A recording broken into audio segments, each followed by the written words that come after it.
ពេលដឹងតែខ្លួនឯងឈ្នះគឺសប្បាយអត់រកពេលឲ្យរៀបចំពុំអានគេសប្បាយសឹងហោះតែយកតែមែនទេ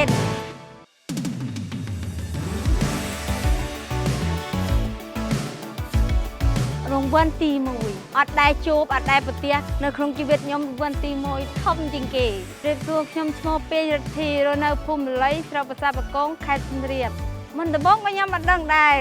ABA ក៏ទេមកខ្ញុំថាបងមកឯងត្រូវរង្វាន់ឡាន BYD ទៅខ្ញុំមិនថាគេថាខ្លួនឯងត្រូវអីទេត្រូវនេះក៏ក្រុមហ៊ុនប្រាប់ថាត្រូវរង្វាន់ខាងបងភ្លើងដែរបាន ABA មកអូនដូចស្រួលអត់មានបាក់ទេទៅក៏អង្គុយចុចបន្តិចក៏បានដោយឯងអត់មានបបាក់អស់សាំងអស់អុយទេបងយើងយកទៅបងដល់កន្លែងឆ្ងាយ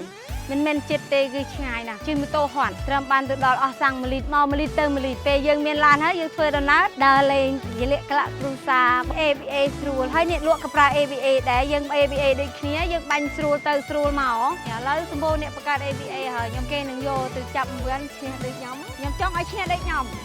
ចង់ផ្ដាំផ្ញើទៅបងប្អូន